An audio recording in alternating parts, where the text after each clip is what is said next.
How are you, James? You good? Hey, good. How are you doing, man? I'm okay. Well, yeah, I guess I try to approach these things with, curiosity instead of Hmm.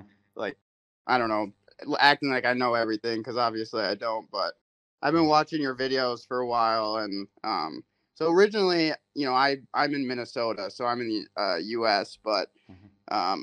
kind of grew up with a Christian background and kind of never really understood the whole church thing and stuff, and then went through a phase of going to church and thought I had found like the truth and stuff, and then a while back I had ordered a Quran and a Bible on the internet, like free at the same time, Hmm. and made the joke like whichever one came first is the one that is the religion that I would follow. I didn't know anything Okay. about Islam other than like Fox News and stuff like that, Where but did you order from?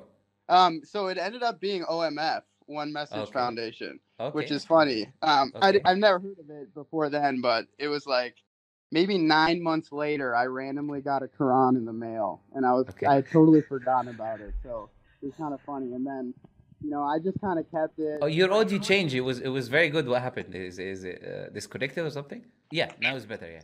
All It right, was sorry it, about it that. was very clear, and then it was not very clear. So all of a sudden, Sorry about that. yeah, it's okay. It's So okay. So so so you never got the Bible. So you're saying 9 months later you never got the got the Quran. Bible. Never got No, the no, but Bible. but I need to speak to the One Message Foundation. It's not good. 9 months later, you get the Quran. Why? you should Hey, I'm get. not trying to You should, expose no, anyone. no, no, no. 6 months. You should get much sooner, man. That's not good. Hey, they're free, so I Okay. can't complain, man. I can't complain. So, Okay. so anyways, Uh-huh. a while after that, I just kind of kept it on the shelf, and I Uh-huh. get a call from a random number, and I didn't know why, but I decided to answer it. And it was this woman working for OMF who asked Okay. me if I wanted to learn about Islam, and I don't know Okay. why, but I ended up having like an hour and a half long conversation with her about it, Uh-huh. and that was a while ago. And so, I guess it could be a case of like Allah guiding me towards Islam. But Okay. I've like never really told a story to anyone. But Uh-huh. anyways, so I've been learning about Islam for a while. I haven't read a whole lot of the Quran. I guess I'm kind of guilty of that, more so watching like Dawah instead of reading the Uh-huh. Quran, which is probably something I'm guilty about. But I guess I've been meaning to hop on to talk to you Uh-huh. about a few questions I had, Uh-huh. if you don't mind. Yeah, go ahead. Of course. I guess one thing I grapple with is if God created, obviously God is all knowing, and if Uh-huh. God created creation with the knowledge that evil acts would be done as a result of giving them free will, then Uh-huh. how is God not responsible for those evil things? Because they're choosing to do them. I understand that argument, I do, but It's but not an you're argument. It's not an argument really. But I always found that this is the case. So this is something that some people find problematic and some people don't find problematic. It's the idea of like, do you get the point? The idea of free will, if you want to call it free will, even though we don't believe in free will, but the will to choose, basically, you right. actually have a choice in what you do. Because there is no absolute free will. You didn't choose which body you're going to be born, which language you're going to speak. All of these things are determined in a way. But the thing is this, as Muslims, as I said to you, look, there's two types of people who grapple with this. Some people who find it very problematic, some people who completely understand it straight away. And I always find it with the people who don't understand it, they never get it. And there's not enough rationality you can give them for them to understand this point. Therefore, this is something that those people in the end have to accept. Because the fact is, this is not a foundation of any of the religion. Because this concept you can grapple with in any religion that you want to believe in. That if there is a creator, the creator has to be all-knowing, has to be all-powerful, and then therefore he knows what's happening, he knows the future, he knows the past. So Right. it's not something that is Muslim specific or Christian specific. That's why you'll find Calvinists in the Christian tradition who believe one thing, and then you'll find three schools of thought there. You find three schools of thought in philosophy: people who are determinists, people who are completely free will libertarian, people in the middle who are compatibilists. You'll find these schools of thought really in any tradition or any religion, I would say. Is that the case in Islam with the different? Is it Aqidah? Is that the right term? Is there different, or is there one, idea of free will that is acceptable in the faith? Yeah, so no, there is one true idea that is accepted, but there are heretic groups. But they were mostly early on Islam. But there's still some heretics who believes heretic beliefs. So in Islam, if you read the Quran, it's quite simple that the servant of God or the person has a choice that he makes, and in the same time, God knows everything. He knows the future, and everything is under Allah's will. These two things are explicitly mentioned in the Quran. Which means that there is a compatibilistic position to understand these verses. If you take one and leave the other, then you're rejecting clear-cut verses of the Quran, which is a heretic position by default. So there was early groups that tried to do that, and the companions of the Prophet ﷺ, for example, completely said we're free from these people. These people are not even Muslims. Because they denied one of the articles of faith, which is qadar. There are 6 articles of faith. You cannot deny any of them, or you're not even a Muslim. You have to believe in all of them. So, as I said, this idea of free will and determinism, this idea of free will and determinism, it's usually a very binary thing, as I said. So either it's very easy for people to understand and comprehend, or it is difficult, in which then they would have to submit to the concept without getting a specific rational explanation that give it to them. But as I said, it is just based on whether religion is true or not. Right. Religion is true because God's existence is absolute. But even, this is what I'm saying, even atheists have to grapple with this concept, you know?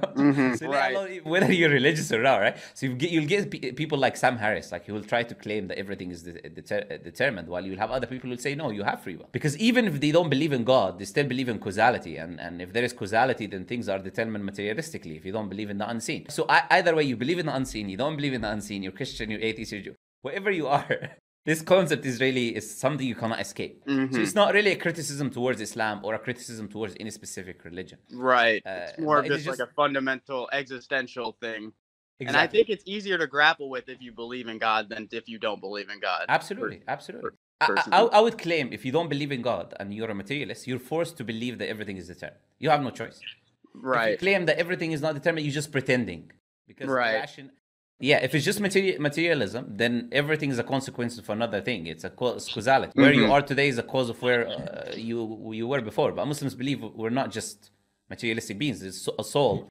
And this is where the idea of choice comes in as well. It's not just the physical beings, and cause and effect is what determines everything. Sorry, my cat's food just went off. So I kind of, on that same note, the other thing I had here, I guess it's kind of like an extension of that, but with the idea of like evolution, and I've heard some of your videos about evolution, and you know, I think the arguments against Darwin are pretty compelling. But is there anything in the Islamic faith regarding, like, obviously, if you believe in the Islamic tradition, you believe that humans are created by Allah, but is there in a sense of like guided evolution when it comes to like creatures changing over time, even like people changing over time? Is that, or is it more so a matter of everything is the way it is? Yeah, so there is like a long monologue on my channel, you know, where I went on for like almost 2 hours on evolution, and like people are welcome to watch that. It's called Muslims Rationally and Scientifically Dismantle Evolution, where I go through like my personal position, by the way, because I even say in that video that's not necessarily an Islamic position. But that's my personal position. I give reasons for why I hold that position. But when it comes to evolution, it's not a black and white thing. And the problem is that a lot of people have not studied it. That's why they don't understand why it's not a black and white thing. So when you say evolution first, there's a difference between evolution and Darwinian evolution, because there's different types of evolution.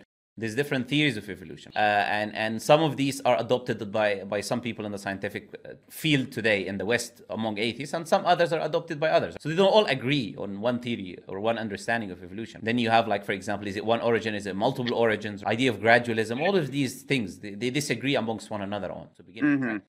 So, but when people say evolution, just the word evolution, that things can evolve, or that things can adapt to their environments, is not a problematic concept from an Islamic perspective.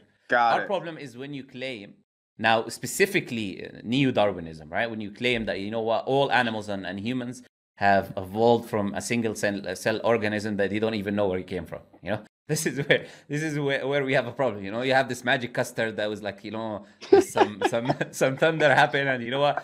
Like this magic custard formed a cell and magically became multiple cells, and magically became a being, that magically became a fish, that magically started walking, magically did all of that, right? So they have to believe in all of that magic to reach this idea in which they believe today. And you got people like Richard Dawkins who would say aliens placed the magic custard on Earth, because he knows it's like, it's completely ridiculous to accept that, you know what, a single cell came from nothing. It's because those who really understand what a cell is composed of, like when you understand that a cell is mainly made of proteins, and proteins are mainly amino acids, and there's like in each protein you have 100 amino acids, and there are varieties of these amino acids, and there is two types as well, left-handed and right-handed, if you want to give a term for them.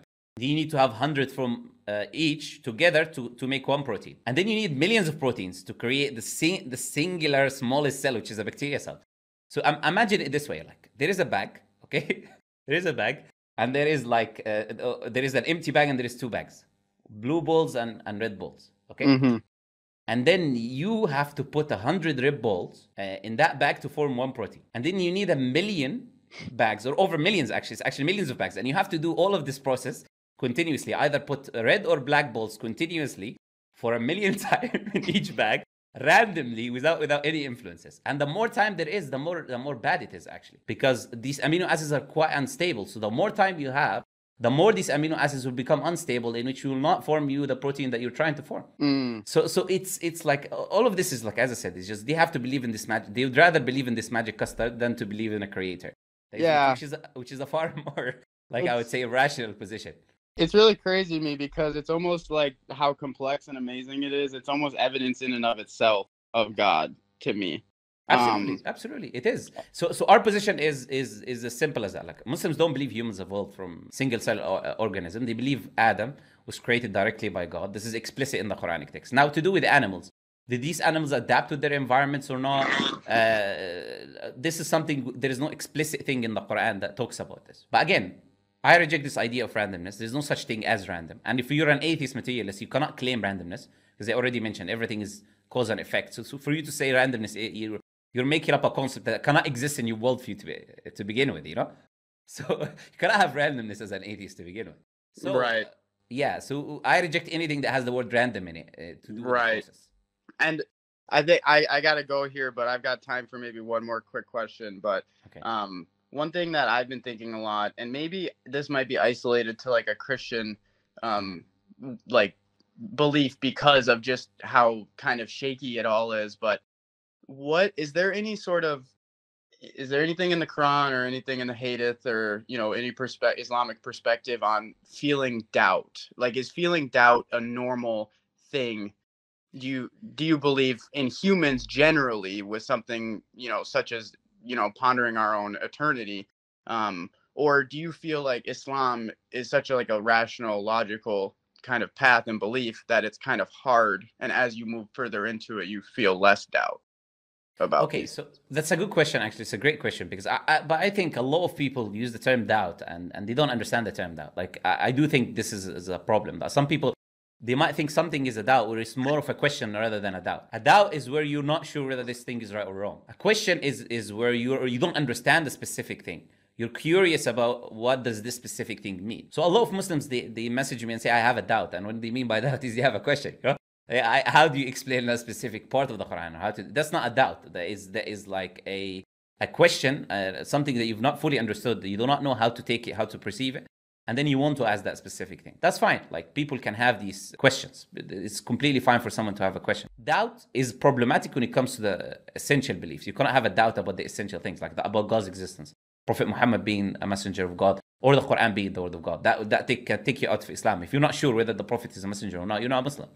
You cannot be a Muslim without being sure that he's a messenger of God. You cannot be a Muslim without knowing the Quran is from God. You cannot be a Muslim without believing in God. So having a question about it is different than to doubt whether he exists or he doesn't exist. But also, certainty and doubt is like 3 levels. So the first one is like to believe it in your heart, which is from a theoretical point of view, from a rationality point of view, right? This is the first level that you need to achieve, is like you're convinced rationally that this is from God. Now, there's a second level, which is actually to see it, to have certainty by seeing that thing. And the third level is to actually experience it. So we have actual prophets of God who already had the first level, but they were asking for the second level. For example, Moses, where he said, Rabbi arini andur ilayk, oh my Lord, I want to see you. So he wants to move. He already is communicating with God directly, speaking with God, actually speaking with God, right? But he wants to move to the next level where he sees actually the Creator. And then Allah responds by that, you're not going to be able to bear it in this life, right? Your eyesight is not able to bear it. Also Abraham, he asked for something, that he wanted the next level of certainty where God actually turns a bird from a clay into actual living bird, and he sees it. After he has this clay bird and puts a part in every mountain, it forms into a bird and it actually flies, and he sees that with his own eyes. So that's the next level now, where you're actually seeing these things. It's the next level of certainty. But the first level of certainty, which is to be sure, be convinced without a shadow of a doubt, the Quran is from Allah, that Allah is the creator and Prophet Muhammad is a messenger, you have to have it to be a Muslim. Got it. Well, I appreciate it, man. I'm going to try to hop on here another time. I've got some more questions, but I got to go. But I really appreciate it, man. And thanks for all the videos and all the information you do. It's been very helpful for me on my journey. So, my pleasure, man. Honestly. Okay, I'll see you next time. See you, man. Bye bye.